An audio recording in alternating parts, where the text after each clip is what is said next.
Tiene el favor de que abra su Biblia en el libro de los Hechos, capítulo 5, versículo 40. El libro de los Hechos, capítulo 5, versículo 40. Y quiero tratar un tema sencillo, muy sencillo. Qué bonito que Dios nos permite volver a la sencillez, pero a su vez poderoso en el Señor. Y no porque yo lo dé, sino porque es la bendita y poderosa palabra del Señor. Cualquiera de ustedes lo podría dar. Y quiero hablar acerca de quién es Jesús. ¿Quién es Jesús? Necesitamos volver a quién es Jesús. Necesitamos volver a la esencia del Evangelio. Y dice la palabra en Hechos capítulo 5, versículo 40: y convinieron con él, y llamando a los apóstoles, después de azotarlos, les intimaron que no hablasen en el nombre de Jesús. Y los pusieron en libertad, y ellos salieron de la presencia del concilio, gozosos de haber sido tenidos por dignos de padecer afrenta por causa del nombre. Y dice la palabra de Dios: y todos los días, por el templo y por las casas, no cesaban de enseñar a Jesucristo. Amén. Padre, gracias por esta palabra. Pedimos que tu palabra se haga vida en medio de tu pueblo, en el nombre de Jesús. Este es un poderoso texto que quise tomar de introducción, porque nos habla un poco acerca de las características de la iglesia primitiva.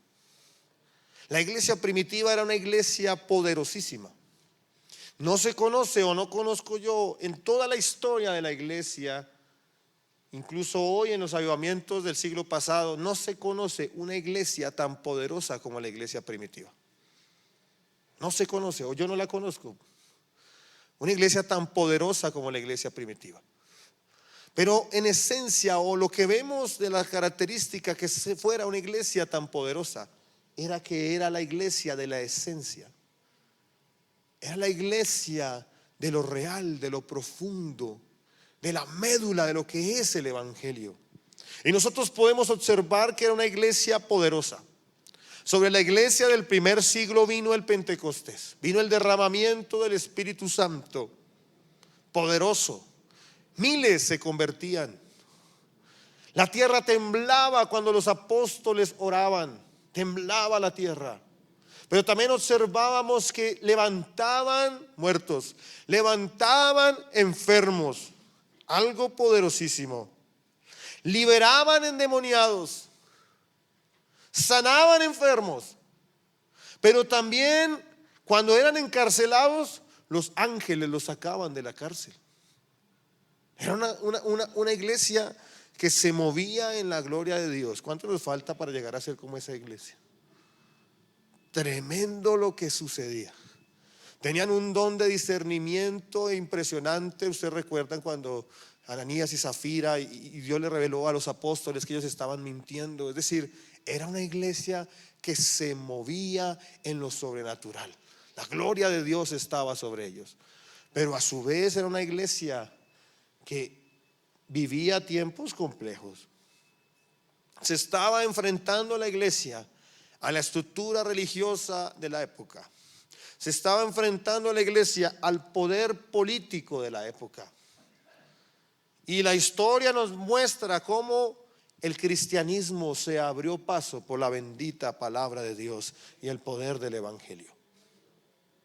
Pero esta gente veía la gloria de Dios todos los días, pero a su vez podemos ver que unos murieron por la causa del Evangelio. Unos fueron mártires. Esteban fue mártir, y mientras era apedreado, dice la Biblia que se abrieron los cielos y vio al mismo Jesús, vio la gloria de Dios sobre él, y morían gozosos. Otros eran latigados, golpeados. Otros eran encarcelados. Otros eran perseguidos. Esta gente era gente de Dios. Porque como lo vemos en el texto que acabamos de hablar, acabamos de leer, dice que ellos, aquí está hablando de Pablo y está hablando de Juan, y dice, y ellos, perdón, de Pedro y de Juan, y dice, y ellos salieron de la presencia del concilio gozosos. Diga conmigo, gozosos. Pero yo le pregunto, ¿gozosos porque Dios les había regalado una casa? ¿Gozosos porque Dios les había dado un trabajo nuevo donde ganaba más? ¿Gozosos porque Dios les había dado la idónea? ¿O gozosos por qué? ¿Qué dice la Biblia? Léanla ustedes. Léalo fuerte, léalo. ¿Por qué estaban gozosos?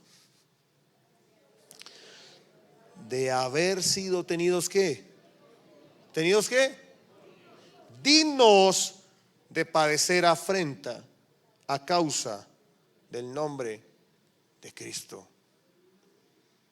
Esta gente la tenía clara. Y que Dios me ayude a tenerla clara. Pero esta gente tenía pasión por Dios, tenía pasión por Jesucristo. Y por eso es que la Biblia decía, y todos los días en el templo y por las casas no cesaban de predicar ¿a quién? A Jesucristo. No cesaban de predicar a Jesucristo. En sus corazones había pasión por Jesucristo.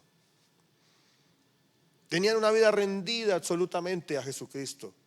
Y este era el elemento central que hiciera o hacía que fuera una iglesia llena del poder de Dios.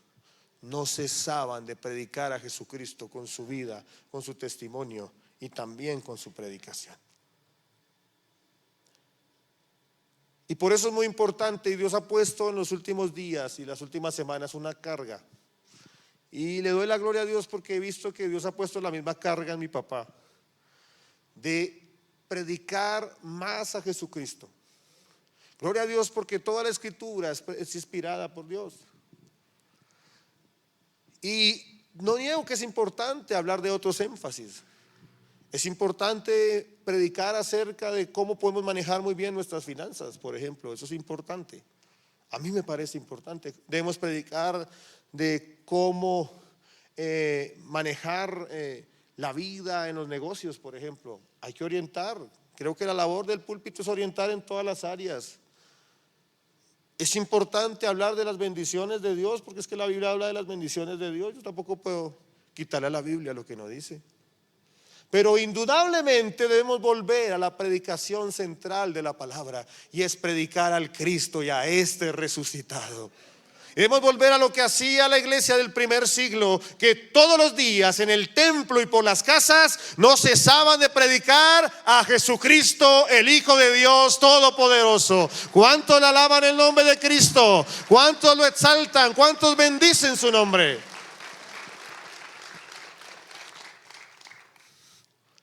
Y la iglesia en este tiempo debe volver, o debemos volver a predicar a Jesucristo.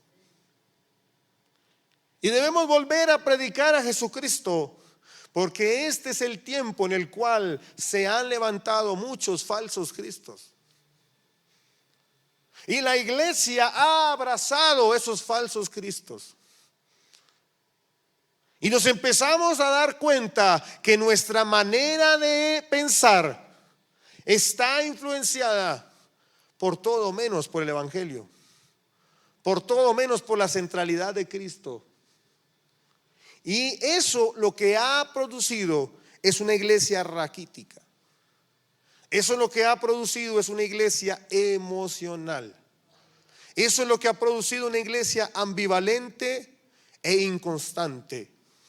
Porque no hemos puesto como iglesia nuestra mirada en Cristo, el autor y consumador de la fe. Cuando nosotros ponemos nuestra mirada en Cristo, somos transformados, somos renovados y no somos los mismos. Volvamos a Cristo. Y hoy observamos que incluso en la doctrina, en la teología, incluso en la predicación, hacemos más énfasis en enaltecer el ego de las personas. Tú puedes, tú lo logras, lucha por tu sueño, alcanza tu sueño, todo lo que puedes desear, gozar, experimentar, y la terminamos utilizando la teología, la doctrina y concretamente la predicación para ensalzar el ego y la carne de nosotros. Incluso ensalzar el de uno mismo cuando predica. Y hoy el mensaje es: volvamos a Jesucristo. Y por eso quiero hablar de enemigos peligrosos. Y voy a tenerme unos 10 minutos, voy a intentar ser rápido en esto, porque yo hablo mucho de esto, pero quiero detenerme en esto nuevamente, porque es importante que nosotros entendamos que lo único que trae respuesta, salvación, bendición, transformación es el Señor Jesucristo y su palabra. No hay más, no hay absolutamente nada más. Y tenemos enemigos como cristianos en la iglesia actual. Y estos enemigos operan principalmente en el campo de la mente. La mente del ser humano es un campo de batalla constante, donde chocan constantemente las dudas, las quejas, el ego, el orgullo, la soberbia. Y eso es lo que estamos manifestando, porque en esencia nosotros, los que creemos en Dios, sabemos, como lo dice la palabra, que todo tiene consecuencias. El materialista considera que no tiene consecuencias, pero los que creemos en la eternidad y creemos en Dios, sabemos que todo lo que sembramos cosechamos. Y así la mente se convierte en un campo de batalla, porque ese pensamiento, esa idea que llega a la mente, se convierte en una estructura racional, que a su vez se convierte, como dice la Biblia, en una fortaleza mental. Se convierte en una fortaleza mental, que a su vez esa fortaleza mental moldea las actitudes. Pero no solo las actitudes, sino que moldea las acciones. Y no solo moldea las acciones, sino que las acciones producen un resultado que es la consecuencia. Si tú siembras buenas acciones, ¿qué vas a cosechar? Buenas consecuencias. Pero si siembras malas acciones, ¿qué vas a cosechar? Malas consecuencias. Pero todo no viene desde la acción, viene desde cuando se concibe la acción. Por eso es muy importante la mente y el campo de la mente. Y muchas veces los cristianos han sido permeados por elementos como el hedonismo. Y no solo los cristianos, la sociedad en general. Vivimos en una sociedad profundamente hedonista.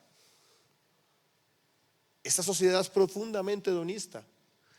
¿Y qué es hedonismo? Hedonismo es una escuela filosófica griega, desde Epicurio, por ejemplo, y que hoy se manifiesta a todo dar, donde nosotros, o nosotros no, sino la sociedad, existe para sentir placer. El hedonismo es esa filosofía de vida que lo único que busca es experimentar placer. Existimos para sentir placer, ¿cierto? Entonces, por consiguiente, si no sentimos placer, por eso no deberíamos existir. Es la lógica, por ejemplo, de la eutanasia. Ahí sutilmente. Entonces, el ser humano existe para sentir placer. Ese es el hedonismo. Es ese estilo de vida que solo existe para sentir placer. Entonces, si yo no viajo en diciembre y me compro unos zapatos, no soy feliz, porque existo para sentir algo placentero. Y la sociedad está permeada por eso en muchas cosas. En los últimos 30 años ha habido un desarrollo importante en la comida, en el desarrollo de nuevas comidas con mayores sabores. El abuso del azúcar en los últimos 30 años es poderoso. Y el aumento de la obesidad en el mundo ha crecido a causa de ¿qué? De la búsqueda del placer del estómago. Un ejemplo. Otro ejemplo, la sensualización del lenguaje. Hoy, por ejemplo, no llamamos al aborto, sino interrupción voluntaria del embarazo. No llamamos a el homicidio por piedad, sino eutanasia o muerte digna. Y otros elementos. Hay una sociedad que no quiere ofender a nadie. Se sensibiliza, se sensualiza, se incluye todo en el lenguaje. ¿Por qué? Porque hay sensualidad, sensibilidad, sentimiento. Y eso permea nuestra manera de pensar. También observamos, pues por supuesto, el placer sexual bajo o por fuera del orden bíblico. Y observamos, por ejemplo, en estos días, o creo que hoy, en un documental, en un programa va a salir un programa de documentales, creo que es esta noche, van a hablar acerca de las nuevas plataformas digitales en las cuales mujeres y hombres, digamos, a través de la exhibición de su cuerpo, ganan importantes sumas de dinero y les es rentable más trabajar en esos temas que en una oficina, por ejemplo, cumpliendo un horario y aguantándose un jefe cansón, y es preferible. Algunos prefieren hacer esto porque ganan 10, 15 o 20 veces más. ¿A causa de qué? Del hedonismo. Y el hedonismo nos permea. Al cristiano le permea. Vive por tu sueño. Realiza tu deseo. Haz lo que tú quieres hacer. Y termina la predicación inflándole el ego a la gente, o inflándonos el ego para creer que somos como unos diositos. Y Dios se convierte en una muletica, o como el cristico que saca a la persona la billetera y: Diosito, ayúdeme para que yo pueda ganarme el contratico. Diosito, ayúdeme para que. Pero el Diosito soy yo. Hago lo que se me da la gana. Hedonismo. Pero también el relativismo, otro elemento que ha afectado mucho a la iglesia. El relativismo es un movimiento que viene desde el siglo pasado, que niega las verdades absolutas. Nada es real, todo es absoluto, cada quien tiene su propia verdad, y por eso se habla de la posverdad. Por eso se habla de la verdad judicial, por eso se habla de la verdad posverdad, verdad judicial. Cada quien tiene una verdad, porque existimos, o cada quien narra su propia verdad, por ejemplo, he escuchado eso. Porque vivimos en una época del relativismo, todo es relativo. ¿De quién me hablas?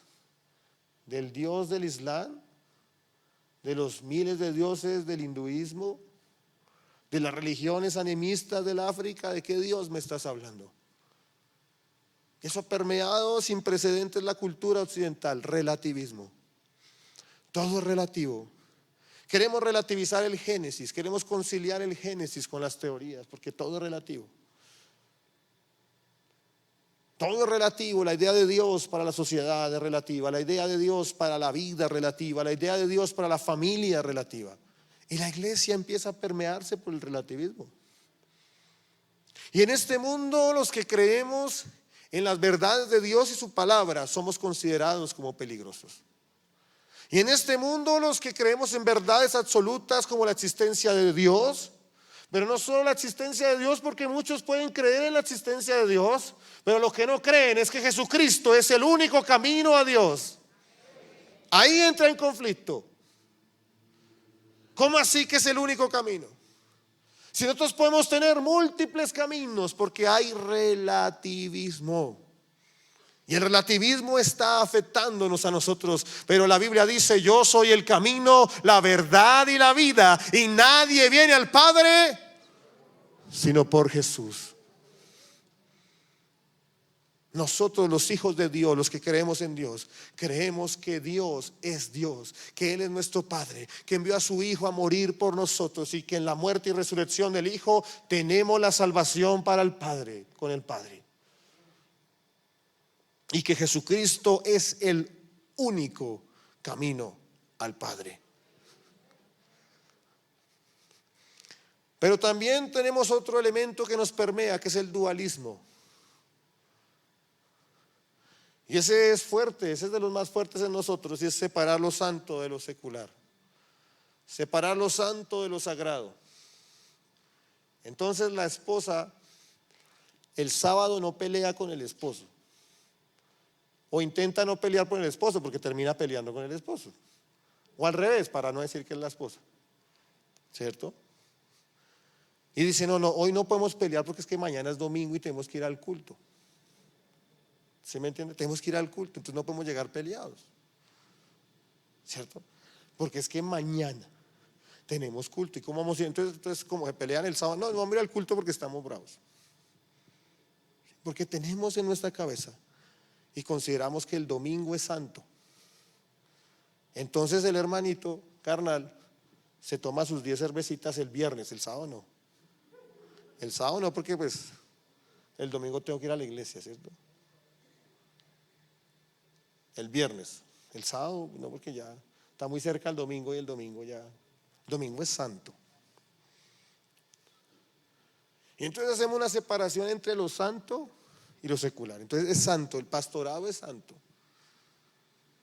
las misiones son santas, el evangelismo es santo, el ayuno es santo, la oración es santa, pero mi billetera es secular, en mi billetera mando yo. Y en mi trabajo mando yo. Eso es secular, eso se separa, lo santo de lo secular. En mi familia mando yo soy el reycito de mi casa. Se hace lo que yo diga. Se separa lo santo de lo secular. Y si bien es cierto, la Biblia nos enseña que Dios está en todas partes, pero solo se manifiesta donde es agradado, alabado y honrado, también es cierto que en todo momento de nuestra vida estamos ante la presencia de Dios. Cuando tienes esos pensamientos de lujuria, que tu esposa no te puede ver, que tu pastor no te puede ver, que el sistema religioso que no te puede ver, Dios te está viendo. Pero por el contrario, cuando tú tienes ese corazón rendido delante de Dios, Dios también te está viendo. En todo momento y en todo lugar, ante la presencia de Dios estamos. No hay una separación. Todo momento y todo lugar es santo. Si nosotros entendiéramos eso, la vida sería diferente. Otro de los grandes enemigos del cristiano hoy es el egoísmo. Somos egoístas por naturaleza. Y el egoísmo no es una cosa diferente a una exaltación absoluta del ego que produce el egoísmo. Hoy es el día de los sismos, ¿cierto? Hablando de muchos sismos. Y el egoísmo en esencia viene del humanismo que busca divinizar al ser humano.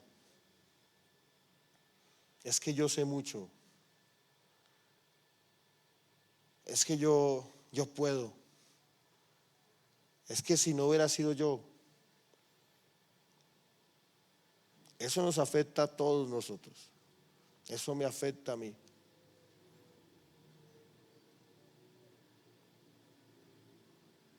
Y eso impide que la voluntad de Dios se derrame sobre nosotros. Pero además del egoísmo viene también el orgullo, por ejemplo. Uno de los grandes enemigos que tenemos, el orgullo. Y hay otro gran enemigo de nosotros, ¿sabe qué es? Mi sueño. Qué duro eso, Ala. Mi sueño, mi deseo, mi proyecto personal, lo que mi carne quiere, lo que yo quiero. Soñar, desear, gozar, experimentar, crecer y más crecer. Y eso se mezcla con la predicación, se mezcla con la teología. Y nosotros buscamos textos bíblicos que nos ayudan a agrandar nuestro ego, a crecer nosotros mismos. Y eso es lo que está impidiendo que la gloria de Dios se manifieste de una manera sobrenatural con nosotros. Y esa es la razón por la cual cuando se nos cae el piso, cuando viene una enfermedad, cuando se acaba el empleo, cuando no hay con qué pagar la cuota del carro, cuando se nos acaba el ministerio, cuando nos quitan la guitarrita que tocábamos, se acabó el cristianismo. Se acabó. Porque el Dios no es el Dios de la Biblia, sino es lo que yo quiero, lo que yo deseo y lo que sueño. Y entramos en frustración. Enemigos del creyente. Y por eso hoy quiero hablar acerca de quién es Jesús.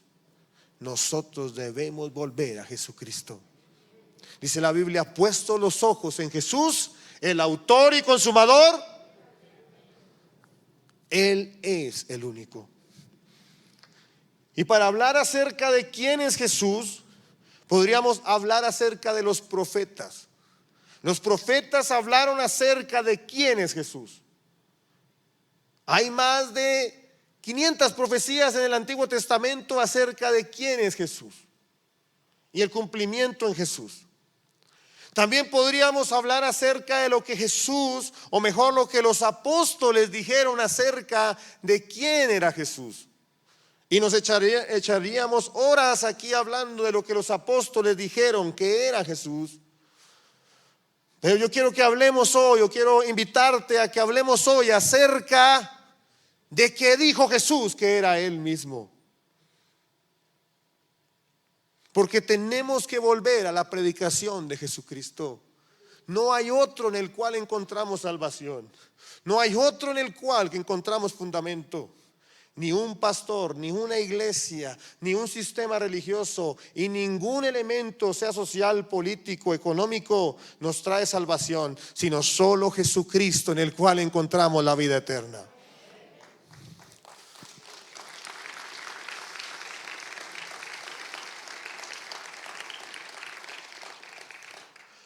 Y la Biblia nos muestra, nos enseña, sobre todo los evangelios nos enseñan acerca de lo que Jesús dijo que Él era. Y lo primero que quiero decir es que Jesucristo dijo de Él mismo que Él era el yo soy. Y para eso quiero ir al libro del Éxodo, capítulo 3, versículo 14. Vamos a leer varios textos bíblicos. Tómame los siguientes 20 minutos leyendo unos textos bíblicos. Vaya rápidamente al Éxodo, capítulo 3, versículo 14. Éxodo capítulo 3, versículo 14 nos narra la historia de un hombre temeroso. Nos habla la historia de un hombre tímido. Nos habla la historia de un hombre que quería evadir su responsabilidad y su llamado ante Dios. Y este hombre se llamaba Moisés.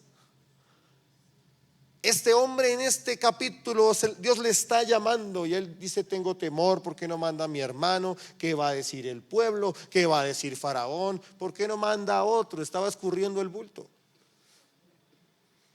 Y entonces Dios, el Dios de los cielos, respondiendo a sus preguntas, dice: ¿quién? Es que Moisés dice: es que el pueblo no me va a creer, el pueblo no me va a creer, este pueblo ¿qué me va a creer? Y entonces le responde Dios a Moisés. Y respondió Dios, versículo 14, a Moisés: yo soy el que soy. Y dijo: así dirás a los hijos de Israel: yo soy, me envió a vosotros. Yo soy significa que Él es Dios. Yo soy es el que está incluso antes del principio, porque Él creó el principio. Yo soy es el que era, el que es y el que ha de venir. Yo soy el que vive por siempre, por los siglos de los siglos. Yo soy el Todopoderoso. Yo soy el que sostiene todas las cosas y todas las cosas se sostienen por mi poder.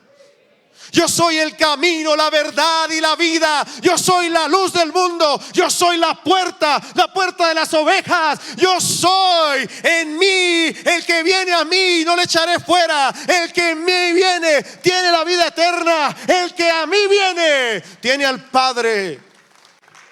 Él es el yo soy. Hace alusión al Dios de los cielos. Pero cuando vamos al Nuevo Testamento, en Juan capítulo 8, versículo 53, los judíos les ardía la rabia, no podían controlarla, de sentir que un hombre que ellos consideraban igual a ellos les dijera que Él era Dios. Y en Juan capítulo 8, versículo 53 le dicen los judíos, le dicen: ¿eres tú acaso mayor que nuestro padre Abraham, el cual murió? Y los profetas murieron, ¿quién te haces a ti mismo? Y en el versículo 58 responde Jesucristo, el Hijo de Dios, dice: les digo de cierto os digo, antes que Abraham fuese, yo soy. Fíjese usted que en el Éxodo Dios le estaba diciendo a Moisés que él dijo: yo soy el que te envío. Pero incluso en este texto, en el Nuevo Testamento, ni siquiera Moisés, antes de Abraham, yo soy. Es decir, Jesucristo es Dios. ¿Cuántos confiesan que Jesucristo es Dios? Pero también el Señor Jesucristo decía que Él era igual a Dios. Juan capítulo 5 versículo 18 dice: por esto los judíos aún más procuraban matarle, lo querían matar. Y lo querían matar porque no solo quebrantaba el día de reposo, sino que también decía que Dios era su propio Padre, haciéndose igual a Dios. Y nos habla de la poderosa unidad perfecta que encontramos en la Trinidad. Que la Biblia no habla de la Trinidad, pero en los evangelios y la Biblia nos muestran la unión perfecta entre el Padre, el Hijo y el Espíritu Santo. Y recuerdo esa poderosa oración de Jesús que decía: tú en mí, yo en ti, para que el mundo crea la unidad perfecta y seamos uno para que el mundo crea. Nos habla también cuando el Señor decía a los discípulos que Él enviaría otro igual a Él. Habla de la relación perfecta, el misterio revelado en la palabra acerca del Dios Trino. Y nos habla que Cristo es igual a Dios.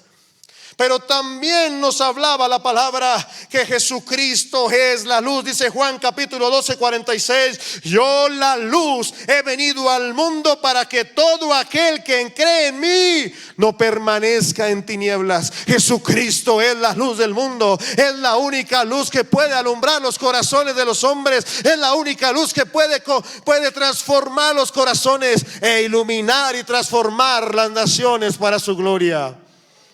Jesucristo es la luz del mundo. Y él mismo expresaba de él que él era la luz. Te estoy llevando a los rudimentos más sencillos de la palabra. Tú has molido esto por años y tal vez por décadas, pero tenemos que pedirle al Espíritu Santo que esta palabra se haga vida en nuestro corazón, que pase de nuestro intelecto para que se haga vida. Y como dice el apóstol: pon los ojos en Cristo, el autor y consumador de la fe. Pero también el Señor Jesucristo dice que Él es en el Padre y el Padre es en Él. Volvemos a la unidad perfecta. ¿No crees que yo soy en el Padre y el Padre en mí? Las palabras que yo os hablo, Juan capítulo 14 versículo 10, no las hablo por mi propia cuenta, sino que el Padre que mora en mí, Él hace las obras. Hay una relación perfecta. Pero algo también poderoso que Jesús dijo de Él mismo es que Él es juez sobre los hombres.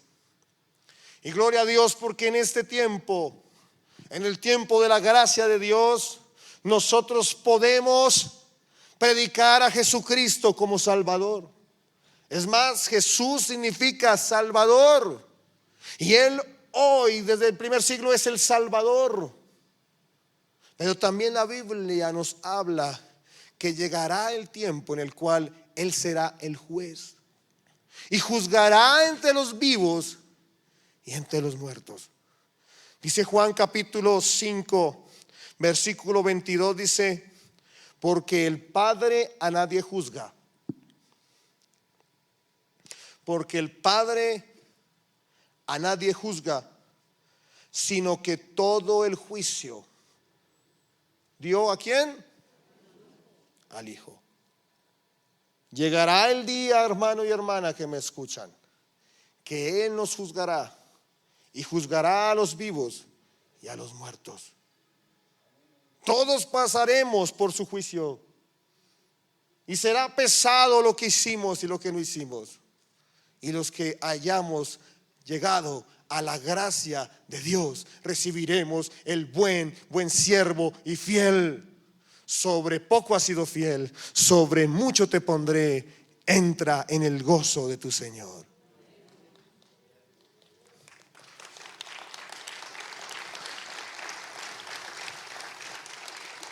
Pero también la Biblia nos muestra que Jesucristo es el determinador de la vida. Él hablaba acerca de Él como el determinador de la vida. Dice Juan capítulo 5 versículo 24, dice: de cierto os digo, el que oye mi palabra y cree el que me envió, tiene vida eterna y no vendrá a condenación, mas ha pasado de muerte a vida. Él es el que determina la vida. Mire, Dios me ha puesto en los últimos meses un temor reverente sobre este tema de la vida. Porque nosotros los seres humanos tendemos a creer que la vida es nuestra. Por ejemplo, podrá decir un adolescente: cuando yo tenga 25 años me voy a casar, ¿cierto? Otro dirá: en 5 años aspiro a montar un negocio. Otro dirá: el próximo año voy a cambiar de empleo. ¿Por qué? Porque nosotros creemos que somos los dueños de la vida. Y vaya que esta crisis que estamos viviendo nos ha mostrado que no tenemos la vida comprada. Ni niños, ni adolescentes, ni jóvenes, tampoco adultos y ancianos. Porque es que la vida no nos pertenece. Y creemos nosotros que la vida nos pertenece. Y me ha entrado un temor tan fuerte en ese sentido que cuando alguien me cita, por ejemplo, son las 9:55 en este momento, y si alguien me escribiera: nos vemos a las 10:30, es decir, en 35 minutos, yo le digo: si Dios me da vida, con el favor de Dios, si Dios lo permite, nos vemos ahí. Y no es que esté psicoseado con lo que estamos viviendo. Al contrario, soy demasiado relajado con lo que estamos viviendo. Pero he entendido que el dueño de la vida se llama Jesucristo. Y Él designa hasta cuándo va nuestra vida. Y también es poderoso porque cuando pasamos por el valle de sombra de muerte, podemos decir: el Hijo de Dios no se muere hasta que cumpla el propósito de Dios en esta tierra. El Hijo de Dios es inmortal hasta que cumpla el propósito de Dios en esta tierra.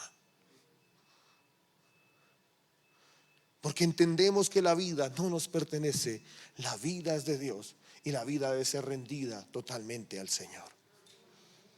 Pero también nos habla, como lo acabo de leer en este texto, acerca de la vida eterna, donde el materialismo se queda sin respuestas, donde el humanismo se queda sin respuestas, donde el existencialismo se queda sin respuestas. Los grandes filósofos del ateísmo y del agnosticismo, la gran mayoría, murieron suicidados porque no le hallaban sentido a sus vidas, porque el único que le da sentido a la vida es el Señor Jesucristo. La vida le pertenece a Dios.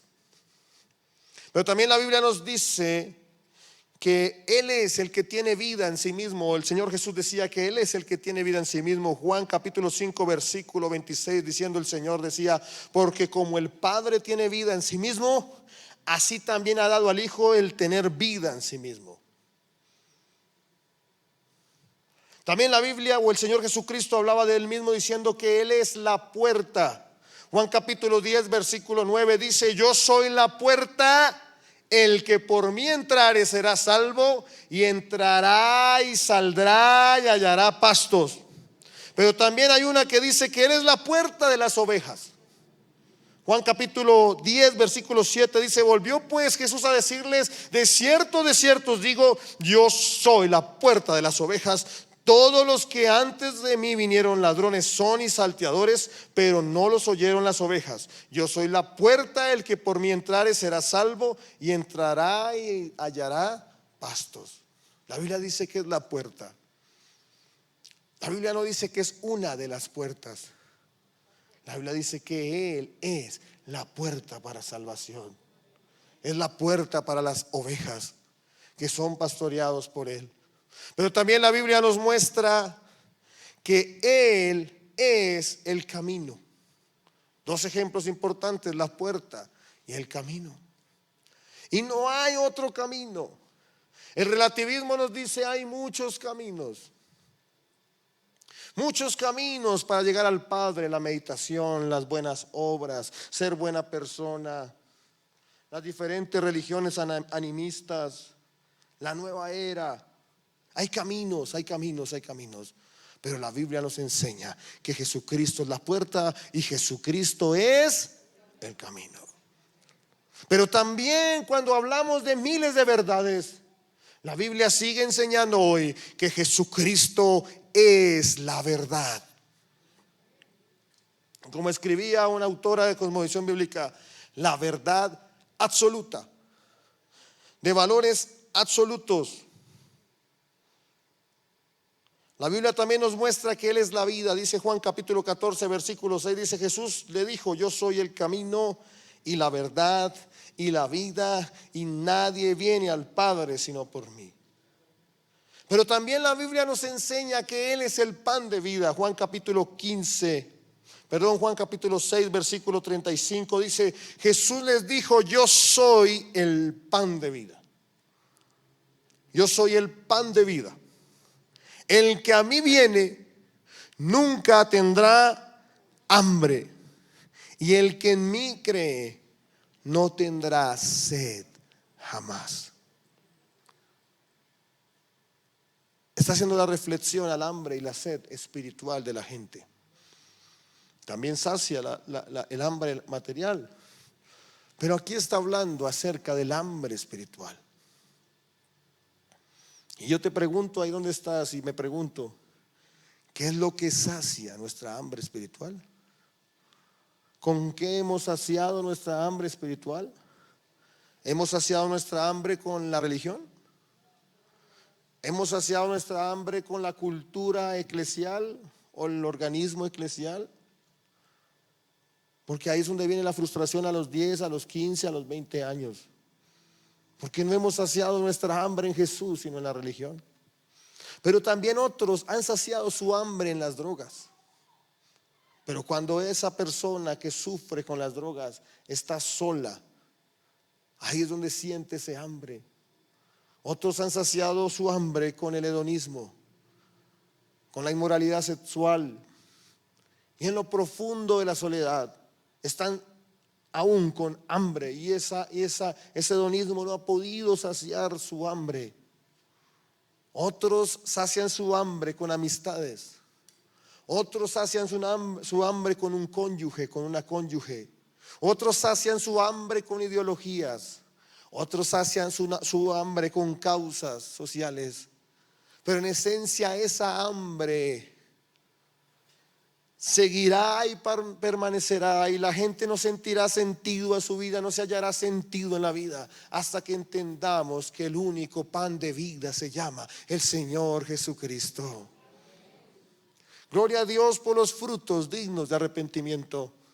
Pero el que sacia el hambre del hombre no son los frutos, sino es el Señor Jesucristo, que Él dijo que era el pan de vida, con el cual ni tendríamos hambre y sed jamás. Pero también la Biblia nos enseña que Él es el que perdona los pecados.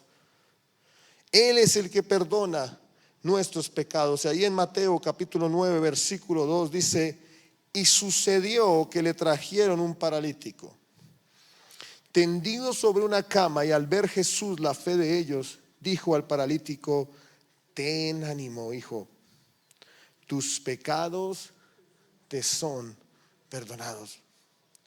Fíjese que no le dijo inicialmente: sé sano, levántate de ese lecho. Sino que lo primero que le dijo fue que tus pecados te son perdonados. Y Él es el que puede perdonar nuestros pecados. No es el sacerdote, no es el pastor, no es la costumbre, no es el hábito. Solo Jesucristo es el que perdona nuestros pecados. Pero también la Biblia nos muestra y nos sigue mostrando que Él es el que ha venido para que tengamos vida y vida en abundancia. El ladrón, Juan capítulo 10, versículo 10, no viene sino para hurtar y matar y destruir. Yo he venido para que tengan vida y para que la tengan en abundancia. Él quiere darnos la vida abundante. ¿Cuánto le dan la gloria a Dios por lo que Él ha dicho de Él? ¿Cuánto le dan la gloria a Jesucristo? ¿Cuánto le dan la gloria al pan de vida, a la luz del mundo? ¿Cuánto le dan la gloria al camino, a la verdad, a la vida? Al que sacia nuestra sed. Debemos volver a Jesucristo. Tú y yo debemos volver a Jesucristo. Fíjese usted que inicialmente Jesucristo vino ¿a quiénes? A los judíos. O nació entre los judíos. Se supone que Israel era el pueblo ¿de quién? De Dios.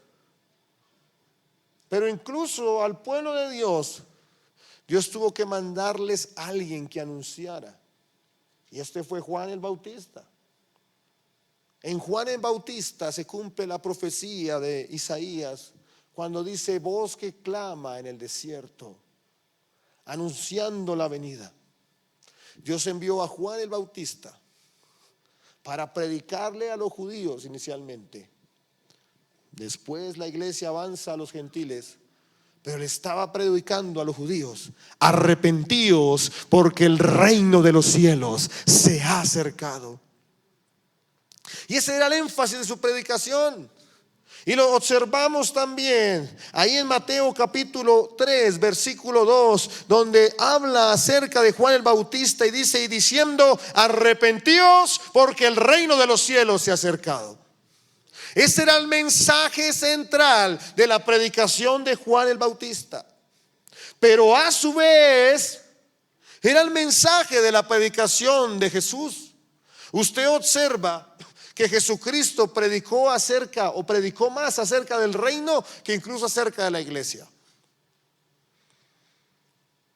Estaba trayendo el reino.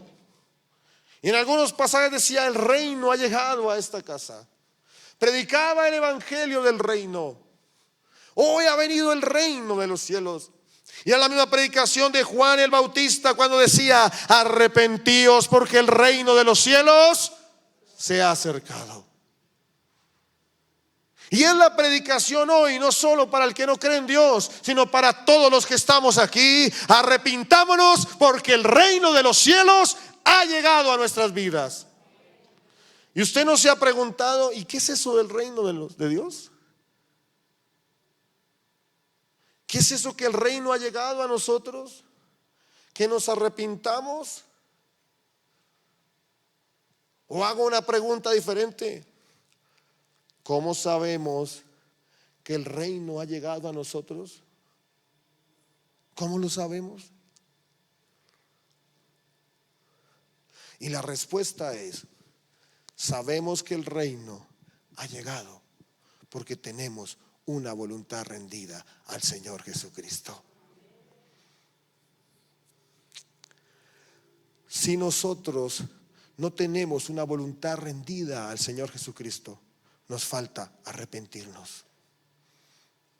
Esta predicación no era para gente que no conociera a la ley y los profetas. Esta predicación era para el pueblo de Israel en ese contexto. Y esta predicación hoy es a nosotros: arrepintámonos porque el reino de los cielos se ha acercado. Y por eso el apóstol Pablo en Filipenses Escuche esto, Filipenses capítulo 2, versículos 9 en adelante. El apóstol Pablo declara lo siguiente: por lo cual Dios también le exaltó hasta lo sumo y le dio un nombre que es sobre todo nombre, para que en el nombre de Jesús se doble toda rodilla de los que están en los cielos y en la tierra y debajo de la tierra, y toda lengua confiese que Jesucristo es ¿qué? El Señor. El propósito del evangelio, el propósito de la predicación, el propósito de lo que hacemos como iglesia y que tú vienes, por supuesto, es que Jesús sea nuestro Salvador. Es más, Jesús significa Salvador. Cristo significa el ungido. Pero el apóstol Pablo nos complementa diciendo: Jesucristo es el Señor. ¿Jesucristo es tu Señor? Cuando el apóstol Pablo utiliza, o cuando mejor la Reina Valera utiliza Señor, el apóstol Pablo utilizó del griego, o la frase o la palabra griega mejor, Kyrios. Kyrios, no Kyrios, Kyrios. Kyrios en el griego significa amo. Kyrios en el griego significa dueño. Kyrios en el griego significa Señor. Pero en la cultura griega, el Kyrios era el hombre que ejercía dominio sobre su mujer. En la cultura griega había ese derecho, en la romana también, en el que el hombre era el tutor legal de la mujer. Es decir, que él manejaba los bienes de la mujer como él quería. Es decir, que él controlaba la voluntad de la mujer como él quería. Es decir, que era el representante legal de la mujer. En una sociedad, se puede decir, machista, en la cual el hombre ejercía pleno control sobre la mujer, y esa figura, jurídicamente hablando, se decía que era el Kyrios. Cuando Pablo habla acerca de Jesucristo como Señor, significa que Él es nuestro dueño, Él es nuestro amo. Todo nos lo controla nuestra voluntad, nuestra mente, nuestro pensamiento. Por eso el apóstol Pablo en otra cita bíblica dice: ya no vivo yo, sino que Cristo vive en mí. Y qué difícil es predicarnos a nosotros, esto también es para mí, por supuesto, que Cristo es el que me gobierna. Porque nosotros podemos y nos gusta hablar de Cristo como Salvador, Cristo como el Dios de amor, pero qué poco nos cuesta, o cómo nos cuesta predicar que Cristo es nuestro dueño, Cristo es nuestro amo, Cristo es el que nos domina, nos controla. Si realmente somos seguidores de Cristo, no que venimos el domingo a la iglesia y nos hacemos llamar cristianos y cargamos una Biblia debajo del brazo. Hoy debemos volver a la predicación como el apóstol Pablo, que diga: Jesucristo es el Señor. ¿Cuántos dicen: Jesucristo es mi Señor? Jesucristo es mi Señor. Jesucristo es mi Señor. Tú reinas y gobiernas sobre cada uno de nosotros. Pongámonos en pie y vamos a orar.